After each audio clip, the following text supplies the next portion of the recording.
사순절 둘째 주일 그리고 셋째 주간이 시작됩니다. 오늘 2월의 마지막 날인데 여러분, 우리 성수동 교회의 사순절은 특별합니다.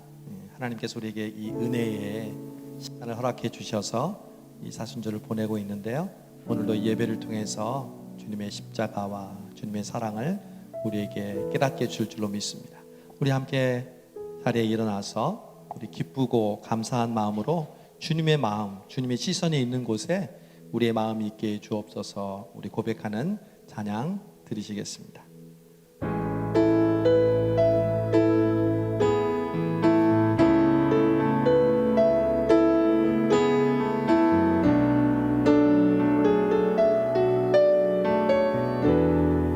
주님의 마음이 있는 곳, 주님의 마음이 있는 곳, 주님의 시선이 있는 곳, 내가 있기 원하네. 광야에 꽃을 피우시고 사막에 강물을 내시는 주의 놀라운 섭리, 푸른 마르고 꽃은 시르나 주의 말씀은 영원하네. 전능하신 주, 전능하신 주, 거룩하신 왕, 주님의 말씀 이루시네.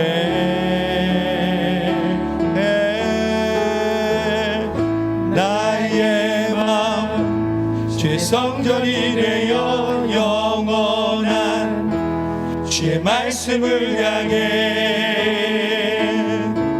주의 마음 있는 곳으로 나의 삶 주의 말씀을 따라 이루실 주의 나라를 향해 주의 시선이 있는 곳으로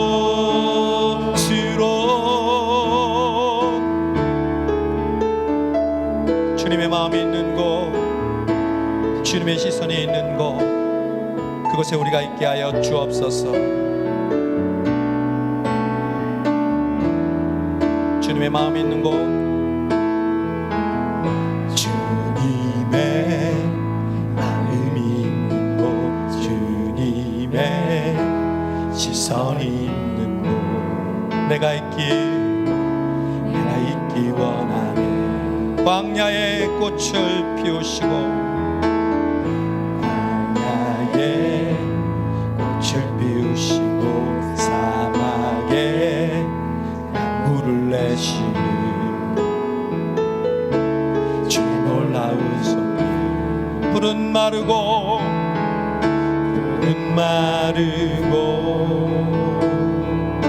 꽃은 시르나 주의 말씀은 영원하네. 전능하신 주, 거룩하신 왕, 주님의 말씀 이루시네.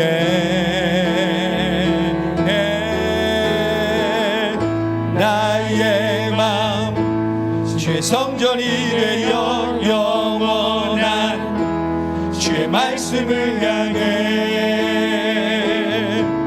주의 마음 있는 곳으로 나의 삶 주의 말씀을 따라 이루신 주의 나라를 향해 주의 시선이 있는 곳으로 나의 마음 주의 성전이 되어 영원한 주의 말씀을 향해 주의 마음 있는 곳으로 나의 삶 주의 말씀을 따라 이루실 주의 나라를 향해 주의 질선 있는 곳으로 주님의 마음 있는 곳 주님의 시선 있는 곳 내가 있기 원하네 주님의 마음 있는 곳 주님의 시선 있는 곳 내가 있기 원하네 주님의 마음 있는 곳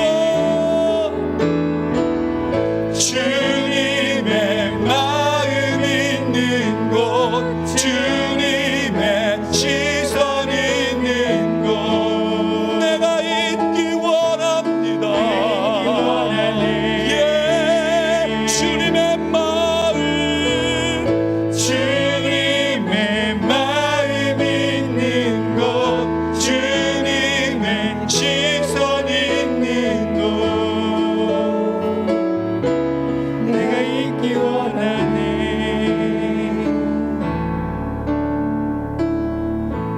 나의 마음 주의 성전이 되어 영원한 주의 말씀을 향해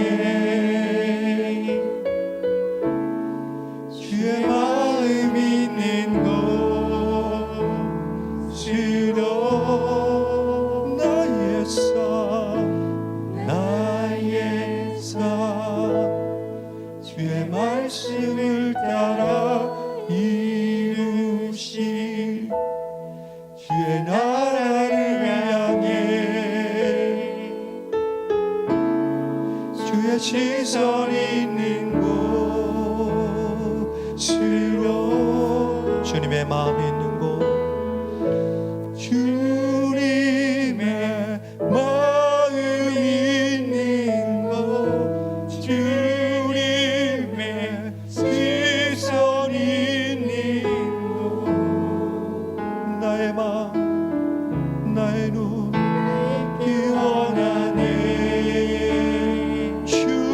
주님의 마음 주님의 마음 있는 곳 주님의 시선 있는 곳 내가 있기 원하네 오 주님의 마음 주님의 뜻 주님의 눈 내가 있기 원합니다 주님, 사순절을 맞아 주님의 마음이 있는 곳, 주님의 시선이 있는 곳에 우리의 마음도 우리의 눈도 우리의 몸도 함께 있게 하여 주옵소서. 예수님의 이름으로 기도하옵나이다. 아멘. 자리에 앉으시겠습니다.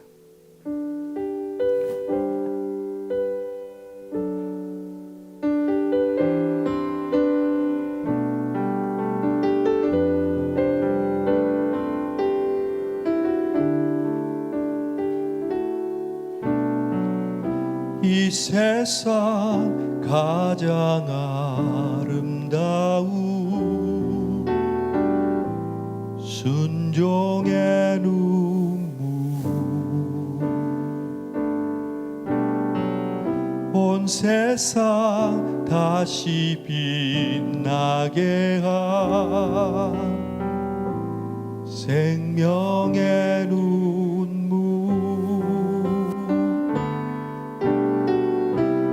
그가 이 땅에 오신 이유 죽어야 살게 되고 져야만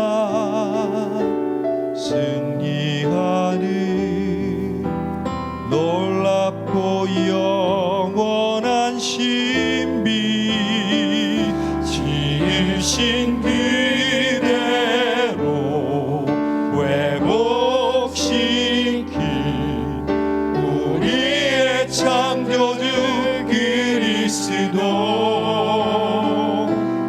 십자가의 길로 아버지 뜻 이루셨네. 그가 이 땅에 오신 이유 이제 우리에게 맡겨진 그 소망 그 사랑 그 생명 아름답고 눈부신 십자가의 길 우리가 이 땅에 살아갈 이유 그가 이 땅에 오신 그가 이 땅에 오신 이유 그거야 살게 되고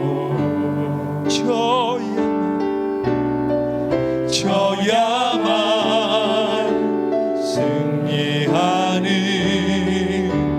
놀랍고 영원한 신비 주신 그대로 회복시킨 우리의 창조주 그리스도 십자가의 길로 아버지 뜻 이루셨네. 그가 이 땅에 오신 이유 이제 우리에게 맡겨진 그 소망 그 사랑 그 생명 아름답고 눈부신 십자가의 길 우리가 이 땅에 살아가 지으신 그대로 회복시킨 우리의 창조주 그리스도 십자가의 길로 아버지 뜻 이루셨네. 그가 이 땅에 오신 이유 이제 우리에게 맡겨진 그 소망 그 사랑 그 생명 아름답고 눈부신 십자가의 길 우리가 이 땅에 살아갈 이유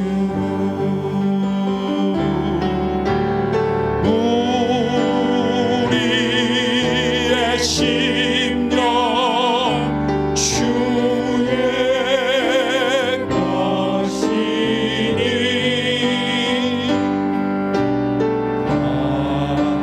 당신의 영상 만드소서. 주 인도 따라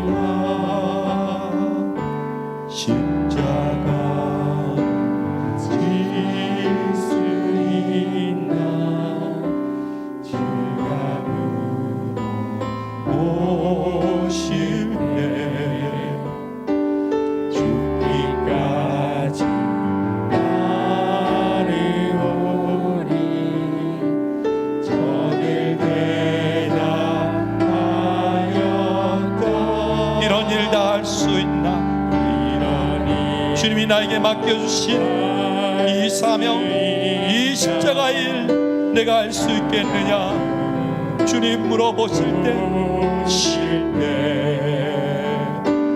용감한 자, 주님 제가 여기 있습니다. 주님과 함께 십자가를 지고 가겠습니다. 우리의 심령 주의 것이니 당신의 영상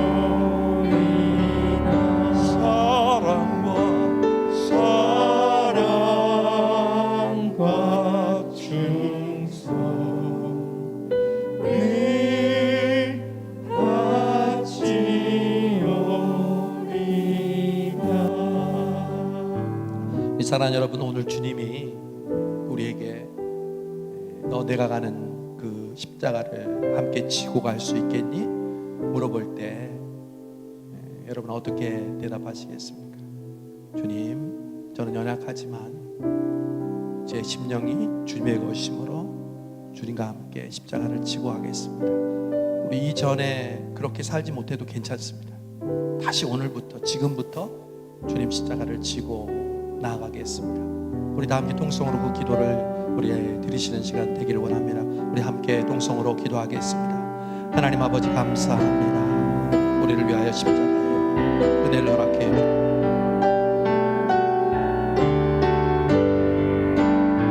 우리를 통해 하나님께서 우리에게 주어진 십자가의 길을 걸어가는 모든 주님, 우리는 연약하고 부족하지만 내 작은 욕심 하나 주님을 위해 포기하지 못하지만 주님, 오늘 다시 주님께서 나와 함께 십자가를 지고 가지 않겠니 묻으시고 주님, 내가 여기 있습니다. 주님, 나의 젊음을, 나의 시간을, 나의 물질을, 나의 인생을 주님께 드리며 주님과 함께 십자가를 지고 가겠습니다. 고백하는 우리가 되기를 원합니다.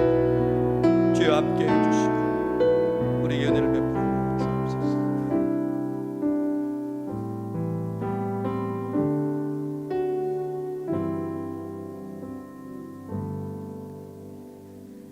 기도드리겠습니다. 살아계신 하나님, 오늘 또 저희가 성수동 교회에서 이렇게 예배를 드릴 수 있게 해주셔서 감사합니다. 지난 일주일 동안 저희가 사순절과 하나님의 사랑을 기억하며 살게 해주시고 각자 하나님을 사랑하는 마음으로 여러 가지 일들을 잘 실천하게 해주셔서 감사드립니다. 사순절을 잘 보냄으로써 성수동 교회의 모든 사람들이 기쁨과 감사, 행복과 사랑을 느낄 수 있도록 해주세요. 매일 말씀을 보고 기도를 할 때 하나님의 사랑을 느끼고 각자의 삶을 돌아보며 저희를 변화시킬 수 있는 은혜를 받길 기도합니다. 저희가 하는 일들 가운데 하나님이 함께 하심을 믿고 오직 하나님을 의지할 수 있기를 원합니다. 하나님, 우리와 우리 주변에 몸과 마음이 아픈 사람을 위해 기도합니다. 어떤 이유로든 아픔이 있다면 저희의 아픈 부분을 만져주셔서 잘 회복될 수 있도록 하시고 아픔 또한 저희가 성장하는 데 사용될 수 있도록 해주세요. 연약하거나 강하다고 느낄 때나 저희가 살아갈 때는 항상 하나님이 필요하다는 것을 잊지 않길 기도합니다. 예배를 위해서 섬기시는 모든 예배위원들을 잘 보살펴 주시고 말씀을 전해주시는 목사님께도 건강한 몸과 마음 주셔서 기쁨으로 설교하실 수 있도록 도와주세요. 찬양을 부를 때 마음에 감동이 있고 설교 시간에도 목사님께서 주시는 메시지가 다 마음에 남아 저희가 살아갈 힘이 되고 믿음이 쌓아지는 시간이 될 수 있기를 바랍니다. 오늘 예배가 모두에게 감사하고 놀라운 예배가 되고 예배를 통해 하나님과 깊게 만나는 시간 되기를 바라며 사랑이 많으신 예수님의 이름으로 기도드립니다. 아멘.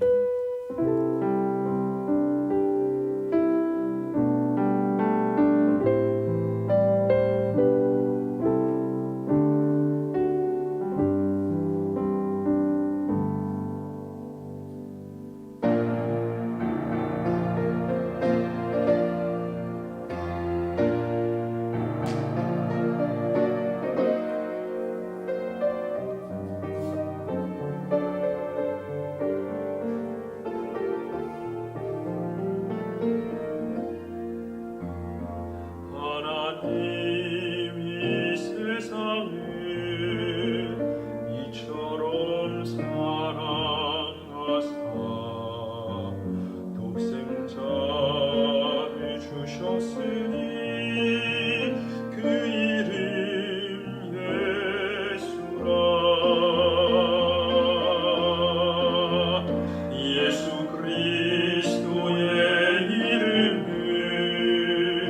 그의 이름을 믿는 자마다 멸망치 않고 영생을 얻게 하려 함이라. 주는 만왕의 왕이요 내 주는 사랑의 왕. 나를 먼저 사랑했으니 나를 구원하셨네. 하나님 세상 사랑하사 독생자 보내주셨네. 우리 위한 그 사랑 하나님의 사랑이라.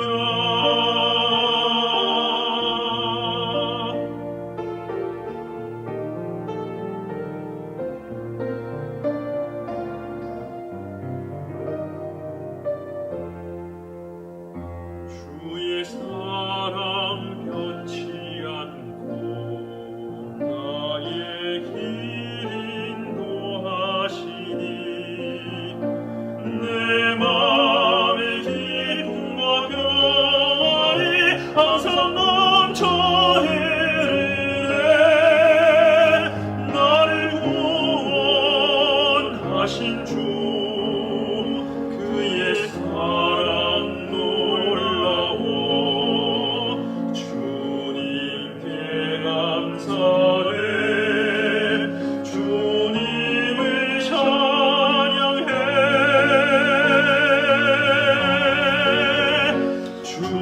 주는 만왕의 왕이요 내 주는 사랑의 왕. 나를 먼저 사랑했으니 나를 구원하셨네. 하나님 세상 사랑하사 독생자 보내주셨네. 우릴 위한 그 사랑 우릴 위한 그 사랑 영원한 하나님 사랑이라. 아멘 아멘.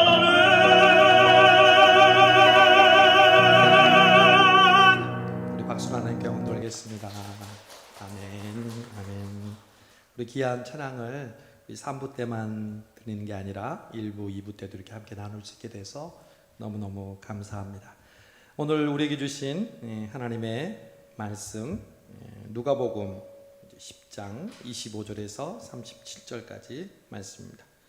누가복음 10장 25절에서 37절까지의 말씀 저와 여러분이 한 절씩 교독하고 마지막에 함께 읽겠습니다. 어떤 율법 교사가 일어나 예수를 시험하여 이르되 선생님 내가 무엇을 하여야 영생을 얻으리이까? 예수께서 이르시되 율법에 무엇이라 기록되었으며 내가 어떻게 읽느냐? 대답하여 이르되 내 마음을 다하며 목숨을 다하며 힘을 다하며 뜻을 다하여 주 너희 하나님을 사랑하고 또한 내 이웃을 내 자신같이 사랑하라 하였나이다. 예수께서 이르시되 내 대답이 옳도다. 이를 행하라. 그러면 살리라 하시니 그 사람이 자기를 옳게 보이려고 예수께 여짜오되 그러면 내 이웃이 누구니이까? 예수께서 대답하여 이르시되 어떤 사람이 예루살렘에서 여리고로 내려가다가 강도를 만나매 강도들이 그 옷을 벗기고 때려 거의 죽은 것을 버리고 갔더라. 마침 한 지사장이 그 길로 내려다가 그를 보고 피하여 지나가고 또 이와 같이 한 여인도 그곳에 이르러 그를 보고 피하여 지나가되 어떤 사마리아 사람은 여행하는 중 거기 이르러 그를 보고 불쌍히 여겨 가까이 가서 기름과 포도주를 그 상처에 붓고 싸매고 자기 짐승에 태워 주막으로 데리고 가서 돌보아 주니라.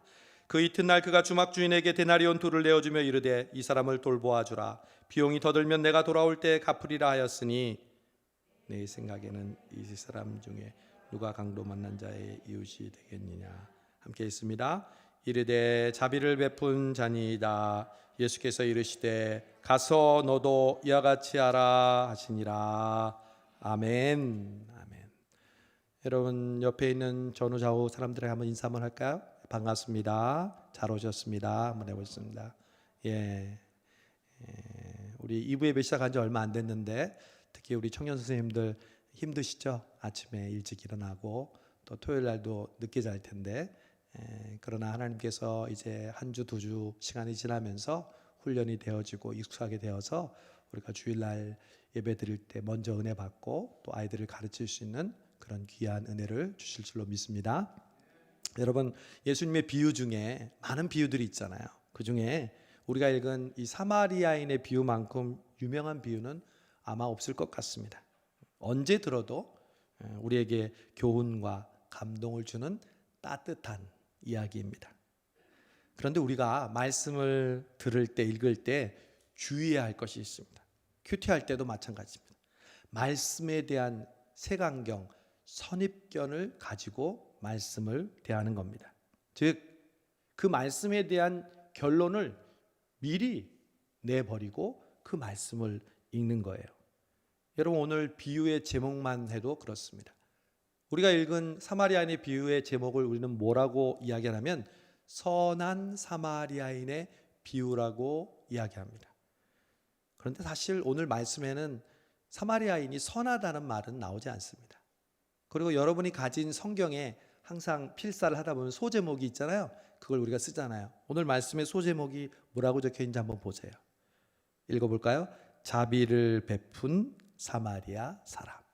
선한 사마리아인이 아니에요.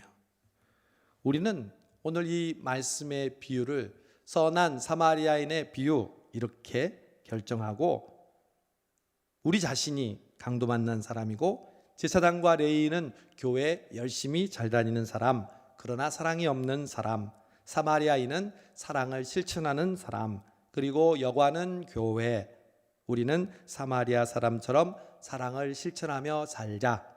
끝. 이렇게 하면 더 이상 우리가 이 말씀을 통해서 얻을 게 없어요. 오늘 설교도 이 말씀만 하면 드릴 게 없죠. 다 아는 말씀이니까요. 그런데 우리가 지난주부터 예수님의 질문에 대해서 살펴보고 있잖아요. 지난주 내게 손을 댄 자가 누구냐?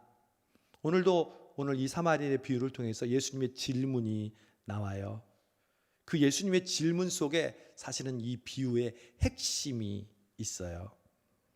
오늘 이 사마리아인의 비유는 사실 어떤 사람의 질문과 예수님의 질문이 왔다 갔다 하면서 그 가운데 주어진 말씀이에요. 그래서 사마리아인의 비유를 그냥 뚝 떨어뜨려서 그 비유만 보고 묵상하는 것이 아니라 사실 전후의 문맥을 우리가 반드시 이해해야 이 비유를 제대로 알 수 있다는 것이죠. 여러분, 예수님이 왜 이 사마리아인 비유를 하셨을까요? 오늘 예수님은 이 비유를 많은 사람들을 앞에 놓고 산상수훈을 가르쳐 주시는 것처럼 가르치고 설명하기 위한 비유가 아니었습니다. 한 특별한 사람이 예수님에게 다가왔고 그에게 가르쳐 준 비유였습니다. 오늘의 주인공은 바로 율법사입니다. 오늘 25절에 보면 어떤 율법사가 일어나, 율법사가 예수님에게 다가옴으로 이 이야기가 시작됩니다. 여러분, 성경을 보면 복음서에 항상 주인공은 예수님이지만 그 주인공 예수님을 더 예수님답게 만드는 또 다른 주인공이 나와요. 우리는 그래서 예수님과 그 주인공을 항상 동시에 주목해야 돼요. 오늘 그 또 다른 주인공이 누구냐면 율법사예요. 율법사에 우리는 주목해야 돼요. 아니, 더 자세하게 얘기하면 우리는 율법사가 되어야 해요. 성경에서 은혜를 받는 방법은요, 객관적으로 말씀을 보는 게 아니에요. 내가 그 성경에 등장하는 인물이 직접 되는 거예요. 그랬을 때 진짜 나에게 주시는 하나님의 음성을 제대로 들을 수 있어요. 오늘 저와 여러분이 지금 율법사라고 생각하시면 돼요. 내가 율법사예요. 그런데 율법사는 어떤 사람이죠? 여러분, 율법사란 쉽게 얘기하면 율법의 전문가를 의미합니다. 바벨론 포로로 잡혀갔을 때 이스라엘 백성이 온 세계에 흩어졌잖아요. 그들은 생명처럼 여기는 종교적인 행위가 있어요. 안식일을 지키는 것, 그리고 그 안식일에 하나님의 말씀을 듣고 또 가르치는 것. 그런데 이제 예루살렘 성전을 떠났는데 그런 장소가 없잖아요. 그래서 그들이 임의로 예루살렘 성전에 가지 못하지만 예배드리는 장소를 만들었어요. 곳곳에, 지금도 있어요. 세계 곳곳에. 그것을 시나고그, 회당이라고 해요. 그 회당에서 누군가 말씀을 가르치고 또 그 말씀에 대한 훈련을 해야 되잖아요. 그 사람이 바로 율법사였어요. 이 율법사는 회당에서 전문적으로 교육을 받고 임직을 받고 그리고 사람들에게 그 율법을 가르쳐주는 사람이었어요. 대표적인 사람이 학사 에스라였습니다. 그런데 이 율법사들은 대부분 평민 출신의 바리새인이었습니다.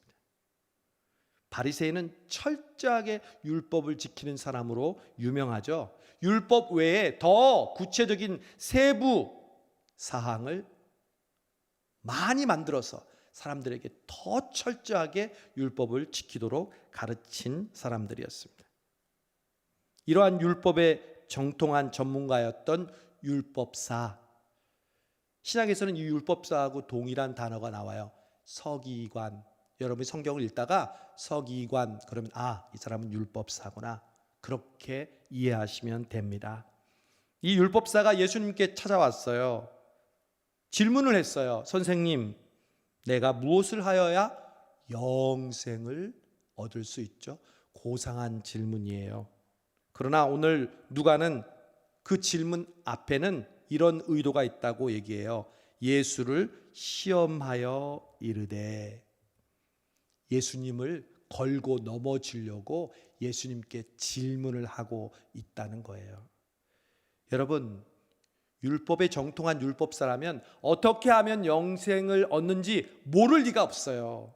성경에 나와 있거든요. 너무너무 잘 알아요. 그러나 예수님을 테스트하기 위해서 먼저 질문을 한 거죠. 예수님께서 이 율법사의 질문에 뭐라고 말씀하셨죠? 예수께서 이르시되 율법에 뭐라고 기록되어 있니? 네가 어떻게 읽니? 이 말은 야, 율법에 뭐라고 나와 있는지 너 너무 잘 알잖아. 뭐라고 나와 있어? 그랬더니 기다렸다는 듯이 대답합니다. 율법에는 말이죠, 내 마음을 다하며 목숨을 다하여 힘을 다하며 뜻을 다하여 주 너희 하나님을 사랑하고 또한 내 이웃을 내 자신과 같이 사랑하라 했습니다. 자신 있게 얘기하죠. 너무 유명한 구절이니까요. 율법사뿐만 아니라 모든 유대인들은요, 어려서부터 쉐마라고 해서 아이들에게 이 말씀을 가르치고 암송하게 했어요. 그래서 잘 알아요. 그랬더니 예수님이 이 율법사의 대답을 듣고 이렇게 말씀하십니다. 그래, 너 대답 잘했다. 그 말씀대로 해. 그러면 영생을 얻을 거야. 여러분, 만약 여기서 이야기가 끝난다고 생각해 보세요. 얼마나 싱거워요. 율법사가 이 대답 들으려고 예수님께 왔을까요? 이 대답으로 마치려고 예수님에게 질문했을까요? 아니요. 처음에 했던 질문은 그냥 서론이에요. 진짜 율법사가 예수님을 걸고 넘어지려고 했던 질문은 아직 안 했던 거예요. 그래서 율법사가 예수님을 시험하기 위한 본격적인 질문을 던집니다. 율법사가 이렇게 얘기하죠. 예수께 여짜오되 그러면 내 이웃이 누구입니까? 여러분, 이 질문을 왜 했다고 또 누가 하는 얘기예요. 29절에 보면 그 사람이 자기를 옳게 보이려고, 자기가 신앙이 좋다는 것을, 그리고 모든 사람에게 인정받을 만한 사람인 것을 예수님의 입을 통해서 인정받기 위해서 이렇게 질문했다는 거예요. 그러면 내 이웃이 누구입니까? 여러분, 왜 이 질문이 자기가 옳게 보이는 질문이에요? 누가 내 이웃이죠? 이 질문이 왜 율법사가 자신이 신앙이 좋아 보이는 질문이 됩니까? 설명이 필요해요. 근데 어렵지 않아요. 여러분, 이 율법사가 누가 내 이웃입니까? 이렇게 얘기했던 것은요, 율법사의 마음 가운데는 나는 이미 하나님 사랑하는 거 철저하게 지키고 있습니다. 하나님을 사랑하는 데는 추호의 부족함도 없습니다. 왜냐하면 나는 율법사이고 바리새인이니까요. 이것은 마치 부자 청년이 예수님께 찾아왔을 때의 상황과 너무 비슷합니다. 예수님께 질문했던 부자 청년의 대답도 마찬가지였죠. 어떻게 하면 영생을 얻을 수 있죠? 그러자 예수님은 쉐마의 신명기 말씀을 다 지켜라. 그랬더니 청년이 말합니다. 저는 어려서부터 이 모든 것을 잘 지켰습니다. 오늘 율법사도 마찬가지입니다. 쉐마의 말씀, 신명기의 말씀은 내가 철저하게 지키고 있습니다. 그런데 이웃 사랑을 실천하는 부분에 있어서는 나름 최선을 다하고 있지만 더 잘하고 싶은데 어떻게 하면 이웃을 더 사랑할 수 있을까요? 여러분, 그런 얄미운 사람 있잖아요. 자기가 열심히 잘하는 것을 다 알고 또 다른 사람도 아는데 제가 이걸 하고 있는데 부족해서요. 더 잘하고 싶어서 어떻게 하면 될까요? 너무너무 얄밉죠. 이 율법사가 그런 지금 심정인 거예요. 나 지금 성경 열심히 지키고 있고 이웃사랑도 열심히 하고 있는데 이웃사랑을 어느 수준까지 사랑해야 되죠? 이렇게 묻고 있는 겁니다. 여러분, 유대인에게 이웃사랑은 너무너무 중요한 개념입니다. 우리는 유대인들이 하나님 사랑만 하는 데 집중하고 예배드리는 데만, 안식일 지키는 데만 집중한다고 생각하지만 천만의 말씀입니다. 예나 지금이나 유대인들은요, 두 가지 기둥이 있어요. 하나님께 예배하고 그리고 다른 사람을 구제하는 것. 이게 신앙의 두 기둥이에요. 지금도요, 이스라엘에 가면 시장의 금요일 오후가 되면 자신들이 팔다가 남은 물건을 밖에다 내놓고 가게 문을 닫습니다. 제가 직접 다큐멘터리를 통해서 봤어요. 그러면 가난한 사람들이 와서 그 시장에서 팔다가 남은 물건을 가져가서 자기의 형편에 맞게 사용합니다. 현대 이스라엘에서는 집이든 길거리든 어디서나 찌다카라고 적힌 구제함을 볼 수가 있습니다. 예수님 당시에도 마찬가지였습니다. 항상 성전 주변에는 구제의 대상들로 가득 차 있었습니다. 우리가 복음서와 사도행전을 읽어보면 성전에 예배 드리러 올 때 수많은 사람들이 그 구걸하기 위해서 환자들과 또 눈이 안 보이는 장애인들이 항상 성전 주변에 널브러져 있는 거예요. 그러면 사람들이 예배를 드리고 나와서 자기의 구제의 의무를 다하기 위해서 그 사람들에게 자기가 그 자비를 베푸는 것이죠. 베드로와 요한이 성전 미문에 앉아있던 38년 된 병자를 고칠 때 바로 그런 상황이었던 것입니다. 율법사는 이렇게 성실하게 사실 구제도 실천하고 있었던 것이 분명합니다. 그래서 예수님이 항상 구제와 자비를 베풀어라 이렇게 말씀하면 네, 저는 평소에 자비를 충실하게 베풀었습니다. 그러면 예수님이 그래 잘했다, 너처럼 살면 영생을 얻는다, 이 얘기를 듣고 싶었던 거죠. 그런데 여기서 예수님께서 내 이웃이 누구냐는 율법사의 질문에 뜬금없는 이야기를 하십니다. 이때 하신 이야기가 바로 사마리아인의 비유라는 거죠. 예루살렘으로 이제 갔다가 여리고로 내려가는 사람이 있었습니다. 근데 강도를 만났어요. 여러분, 그 당시에 지리적인 문화적인 배경을 알아야 돼요. 그냥 우리 길 가다가 강도 만난 게 아니에요. 예루살렘은 해발 762m, 약 800m에 해당하는 고지대입니다. 그런데 수많은 사람들이 명절이 되면 또 안식일을 지키려면 저 밑에 있는 사람도 예루살렘으로 올라가야 돼요. 한 800m를. 근데 그 길이 굉장히 험해요. 근데 여러분, 예루살렘에 올라갈 때 명절 지키러 가죠. 그러면 명절은 유대인들에게는 하루가 아니에요. 적어도 일주일이에요. 그러면 거기서 지내야 할 노잣돈, 또 성전세, 그리고 재물을 사야 되는 그런 돈, 그 돈들을 가지고 예루살렘으로 갈 거 아니에요. 내려갈 때도 마찬가지고요. 그때 강도들이 기다리고 있다가 그 사람들을 돈을 빼앗고 그리고 폭력을 행사하는 일들이 다반사 이루어졌다는 것이죠. 그래서 이 강도 만난 사람은 어쩌면 있을 법한, 누구나가 있을 수 있는, 그러나 불행한 일이지만 그 일을 당한 것이죠.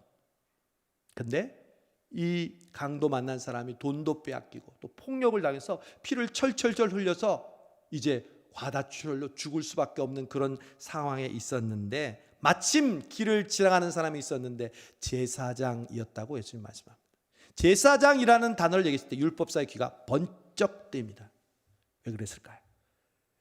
율법사 바리새인과 제사장은 원수 사이입니다. 같이 종교를 열심히 믿는 사람이었지만 사실 이 제사장 그룹은 귀족계층으로서 로마와 결탁하고 성전에 있는 경제적인 이득을 취하면서 겉으로는 신앙을 강조하지만 자신의 부를 착취하는 매국노와 같은 그러한 거머리 같은 인간이라고 바리새인들은 항상 비난했습니다.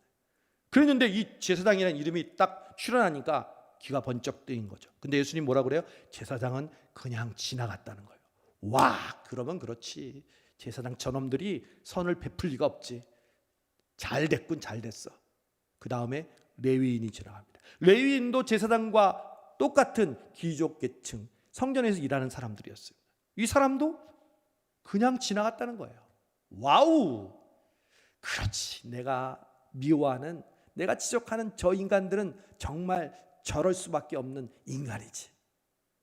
여러분, 그럼 마지막 주인공이 등장할 거 아니에요. 그 당시에 여러분 종교 계층들은 딱 세 가지였어요. 대제사장장, 레위인들, 그리고 바리새인들. 종교적인 주목을 받는 사람들은 이 세 가지 그룹이었거든요. 그럼 마지막에 등장하는 인물은 누구일까요? 율법사 바리새인이 나와야죠. 그렇구나. 마지막 인물이 바로 나구나. 율법사구나. 바리새인이구나. 저 두 놈들은 이제 다 지나갔으니 이제 내가 오겠지 했는데 예수님의 반전이 여기서 시작됩니다. 마지막 인물의 이름을 사마리아인이라고 예수님이 말씀하십니다. 사마리아인, 그냥 평범한 이스라엘 백성이라고 하면 그나마 알 텐데 바리새인은커녕 이스라엘 백성은커녕 사마리아인이 지나가다가 이 강도 만난 자를 선을 베풀고 여관에 데려다 주고 부비도 더 주었다는 것이죠.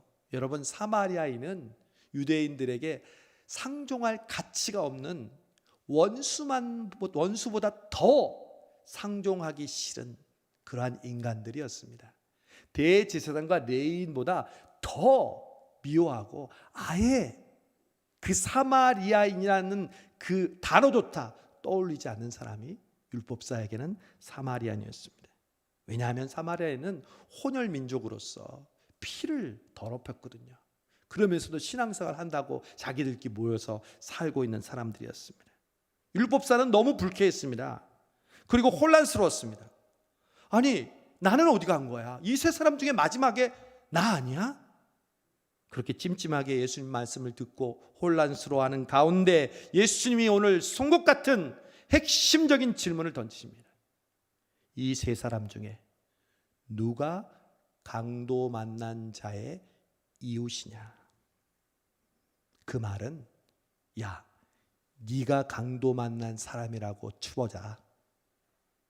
그러면 그 강도 만난 사람, 너의 이웃은 이 셋 중에 누구겠니?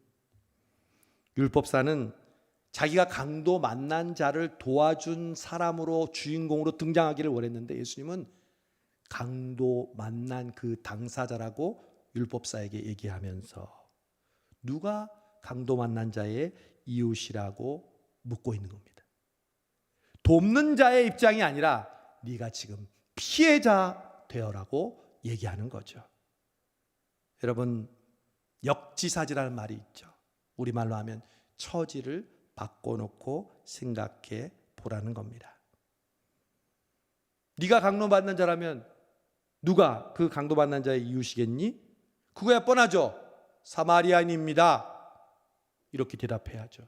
그동안은 잽싸게 대답했던 이 율법사가요, 더듬더듬해요. 그러더니 사마리아인이라고 얘기 안 하고 뭐라고 해요? 자비를 베푼 자니이다. 머리는 좋아. 머리는 좋아. 우리 왜 있잖아요. 그냥 정말 그 말을 하기 싫은데 둘러서 얘기하는 거. 마지막 거요. 뭐 이런 식으로. 그 이름을 대지 않는 거죠. 예수님께서 이웃을 어떻게 사랑하면 되죠? 라고 율법사가 물었을 때, 야, 네가 누구를 사랑하기 전에 네가 피해를 당한 사람이라고 생각해봐. 그러면 누가 너의 진정한 이웃이겠니? 마지막 사람이요. 너도 그와 같이 행해라. 저는 예수님이 이 땅에 인간의 모습을 가지고 오셨다는 이유를 다시 한번 생각해 보았습니다. 오늘 우리가 그가 오신 이유라는 찬양을 올려드렸잖아요. 여러분, 예수님이 굳이 인간으로 오실 필요가 있었을까요? 구세주로 오셨다면 신적인 존재로 우리에게 다가오셔서 그 구원을 베푸셔도 될 텐데, 모순과 죄로 가득 찬 우리 인간의 몸을 입고 죄를 알지도 죄를 짓지도 않으신 채 인간으로 오셨다는 것은 정말 예수님에게 죽기보다 싫은 일이 될 수도 있었을 겁니다. 그러나 그분이 인간의 몸을 입고 이 땅에 오신 이유는 오직 한 가지, 우리의 연약함을, 우리의 질고를 함께 지시기 위함이었습니다. 33년 동안 인간의 몸을 입으신 예수님은 누구보다도 인간이 느끼고 있는 감정, 고통, 연약함, 이 모든 것을 알고 계셨습니다. 성경을 여러분 보세요. 예수님은 배고프셨습니다. 예수님은 졸리셨습니다. 예수님은 피곤하셨습니다. 예수님은 장남으로서의 의무감을 가지고 계셨습니다. 동생들과 많은 식구들을 먹여 살리려면 가난이라는 경제적인 궁핍도 겪으셨을 것입니다. 어머니를 모시는 책임감, 또 외로우셨습니다. 또 배신감이 무엇인지 느끼셨습니다. 모욕과 비난을 받으셨습니다. 그리고 3번이나 슬프게 우셨습니다. 히브리서 4장 15절은 그래서 우리에게 이렇게 말씀합니다. 우리에게 있는 대제사장은 우리 연약함을 체휼하지 아니하는 자가 아니요 모든 일에 우리와 한결같이 시험을 받은 자로되 죄는 없으시니라. 여러분, 예수님이 우리에게 오셔서, 오늘 우리에게 오셔서 여러분에게 하시는 말씀은 사람이 개미를 보면서 하는 말처럼 하는 말씀이 절대 아닙니다. 너 요즘 외롭지? 하시는 말씀은 예수님이 수많은 사람들이 예수님을 따랐지만 정작 머리 둘 곳이 없다며 외로움을 직접 경험하신 분이 하시는 말씀입니다. 너 요즘 그 일 때문에 힘들고 피곤하지? 물으시는 예수님의 질문은 실제로 40일 동안 굶으시면서 또 일을 너무 바쁘고 힘들게 일하셔서 입에서 답내가 나도록 일하시다가 배에서 고물을 베개 삼아 주무시던 그분이 우리에게 하시는 질문입니다. 너 누구 때문에 배신당해서 괴롭지?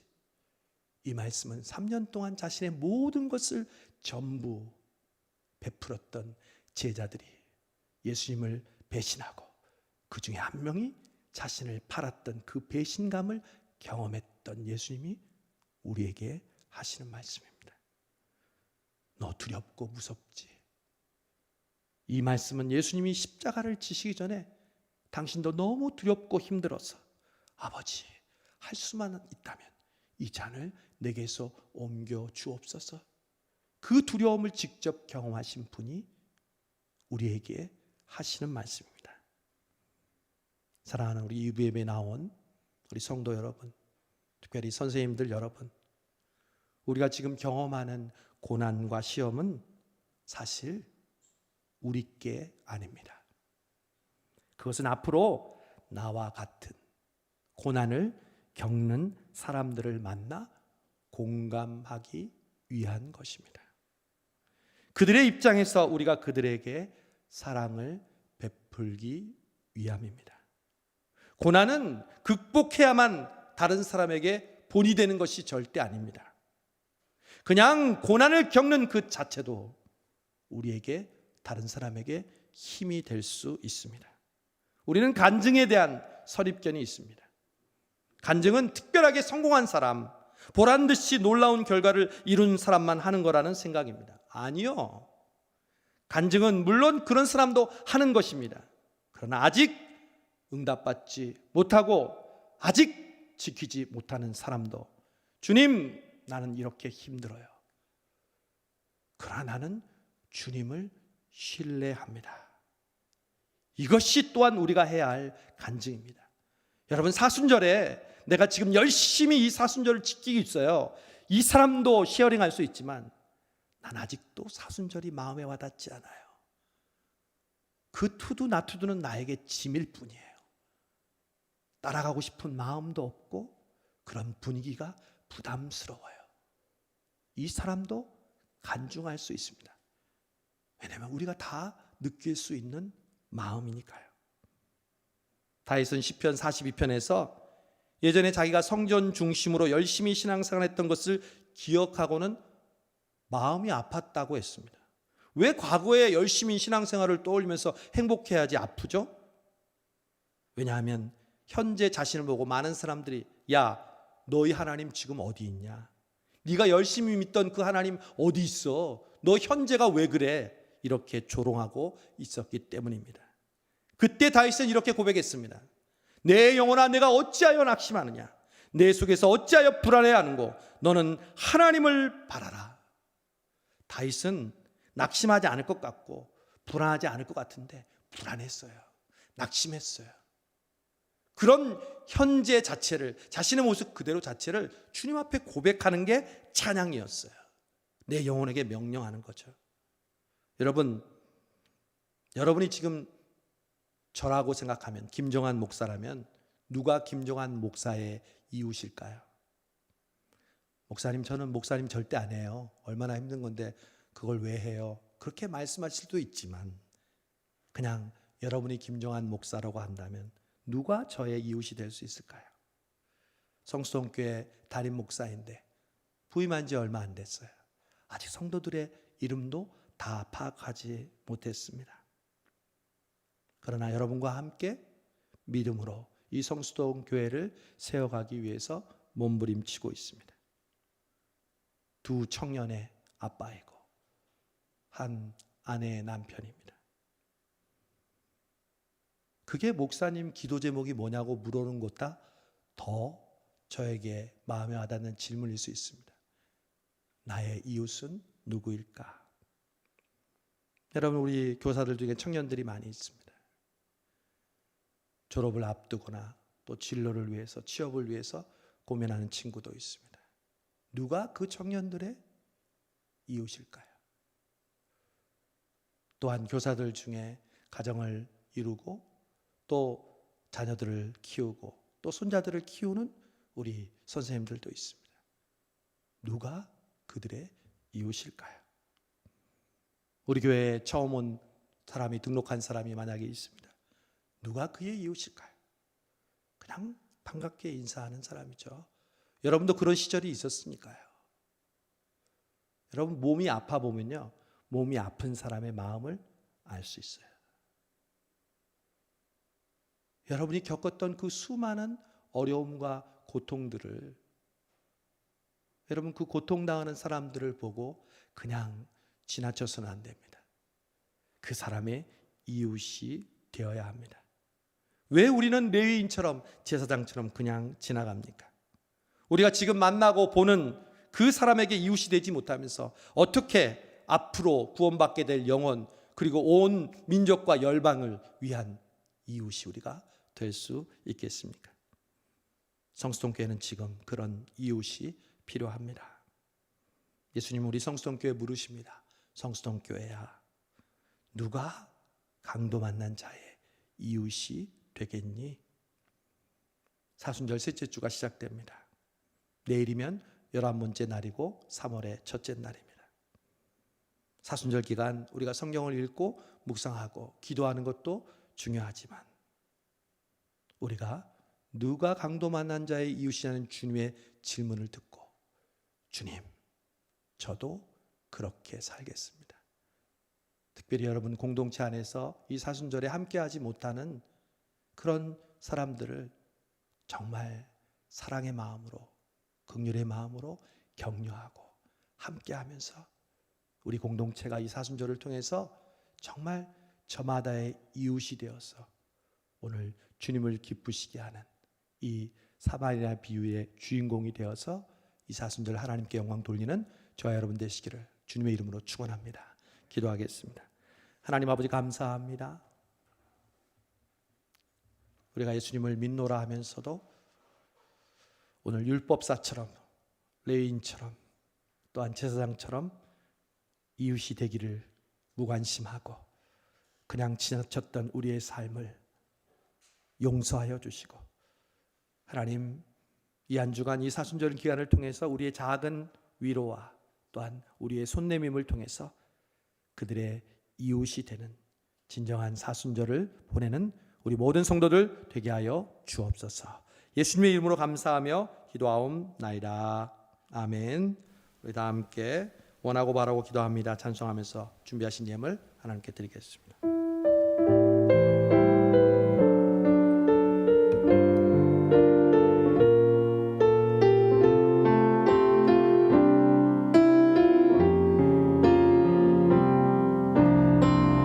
세상을 살아가는 동안에 나의 힘을 의지할 수 없으니 기도하고 낙심하지 말 것을 주께서 참 소망이 되심이라. 하나님의 꿈이 나의 소망이 되고 예수님의 성품이 나의 인격이 되고 성령님의 권능이 나의 능력이 되기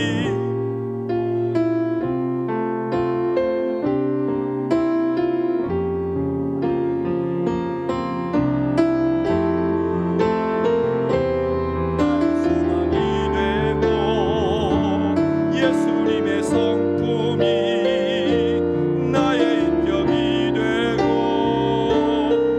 성령님의 권능이 나의 능력이 되기 원하고 바라고 기도합니다.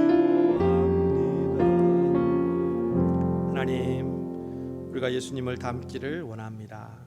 우리의 삶의 한 가지 소원입니다. 주님이 인간이 되어 연약한 우리의 모든 상황을 느끼시고 경험하시고 우리를 위로하듯이 우리 주변에 있는 어려운 우리 형편에 처해 있는 이웃들에게 우리가 그들의 이웃이 되어 주님의 사랑을 실천하는, 주님이 기뻐하시는 하나님의 자녀들 되게 하여 주옵소서. 오늘 하나님의 은혜에 감사하여 주일헌금과 또 감사헌금과 11조와 특별헌금, 또 특별히 오늘은 사랑의 헌금으로 어려운 이웃을 돕는 일에 우리의 마음을 모았습니다. 주님, 이 예물을 기뻐 받으시고 하나님께서 기뻐하시는 일에 아름답게 쓰이게 해주시고 구이되어 누르고 흔들어 넘치도록 채워주시며 우리 교회가 하나님 아버지 물질이 없어서 하고 싶은 일을 못하는 일이 없도록 하나님께서 더욱더 풍성하게 해주시고 우리 교사들과 이부 예배에 참석한 우리 성도들의 경제적인 삶 가운데도 항상 풍성하게 하나님께서 채워주시고 은혜 베풀어 주옵소서. 예수님의 이름으로 축복하며 감사하며 기도하옵나이다. 아멘. 아멘. 우리 교회 앞에 알리는 말씀 드리겠습니다. 주보를 참조해 주시기 바랍니다. 우리 사순절 표 여기 있죠? 저랑 같이 한번 외쳐보겠습니다. 제가 앞부분 할 테니까 여러분 하세요. 참 기쁜 마음으로, 참 기쁜 마음으로. 아멘. 우리 사순절 오늘 둘째 주일이고 셋째 주간이 이제 내일부터 시작됩니다. 내일은 3월 1일로 우리 전교인 새벽기도, 온가족 새벽기도하는 날이기도 합니다. 우리 사순절을 깨우는 마음으로 여러분 휴일이지만 여러분 각자의 처소에서도 온라인으로 우리 청년들도 많이 그렇게 했으니까 이번에도 우리 새벽기도 참여해서 은혜 많이 받는 시간 됐으면 좋겠습니다.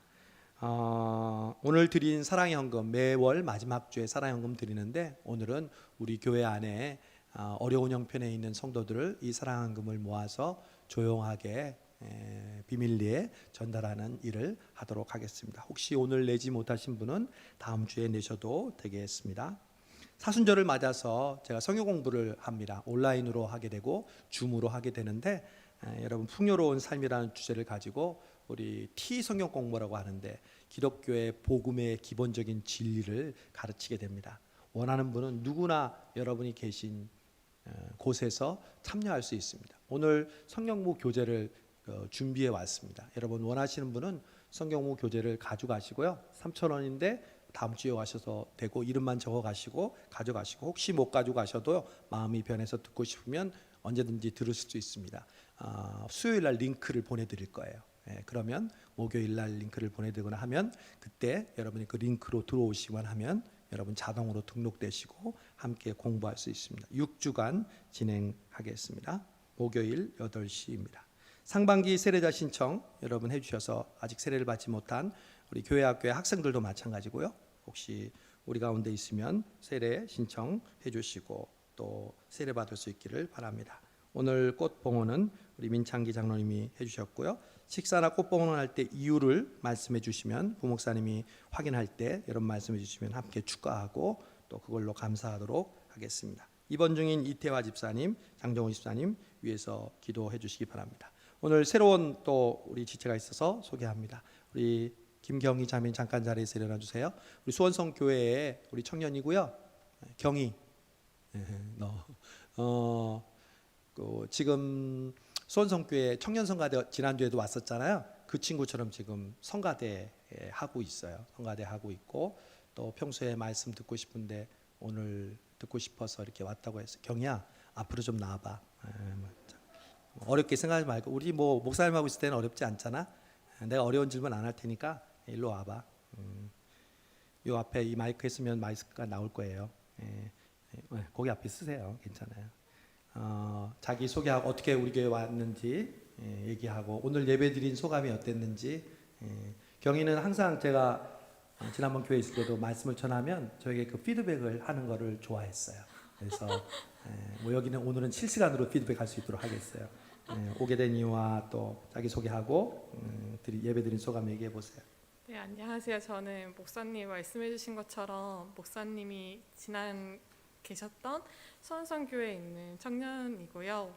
되게 목사님이 찬양하시는 그 목소리가 되게 좋으시잖아요. 그리고 항상 예배하실 때도 그 예배가 저희 마음에 좀 많이 와닿아가지고 가끔씩 목사님 가시고서도 되게 가끔씩 그리워가지고 이제 유튜브로 성수동교회 그 예배 찾아보고 막 그랬었거든요. 그래서 목사님 보고 싶어가지고 오늘 왔고요. 그리고 말씀 들은 소감은 제가 요즘에 이제 그 음성으로 이제 성경 말씀 듣는 거를 하고 있는데 되게 생각지 못하게 어제 딱 그 이 누가복음 10장을 제가 딱 읽었는데 오늘 그 목사님께서 설교를 하시더라고요. 그래서 그 말씀이 그러니까 요즘에 항상 내가 이제 이 삶을 그러니까 청년의 시기를 어떻게 보내야 될까라는 생각을 되게 많이 했었는데 하나님께서 이제 어떻게 살아라라고 하는 말씀을 주신 것 같아가지고 네 오늘 그렇게 그 말씀을 느꼈습니다. 네.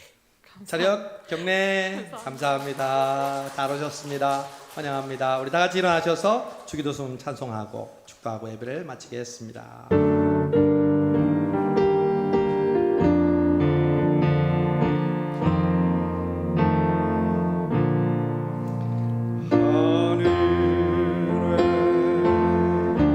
계신 아버지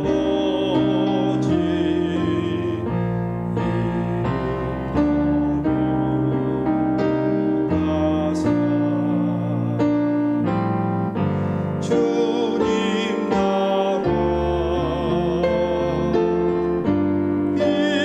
임하시고 뜻이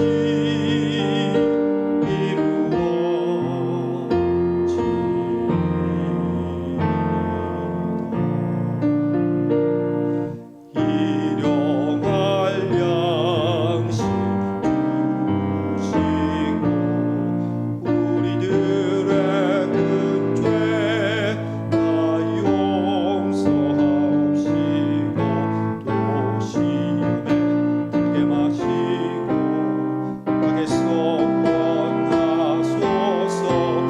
내게 주의 나라 주의 권세 주의 영광 영원히.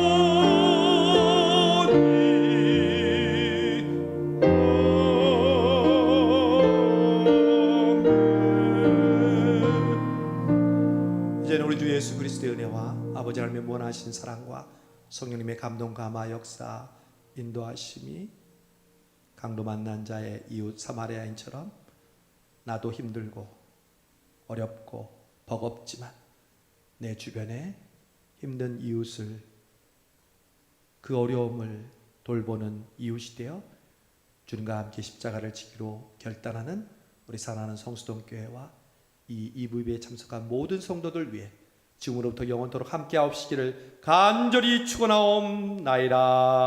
아멘.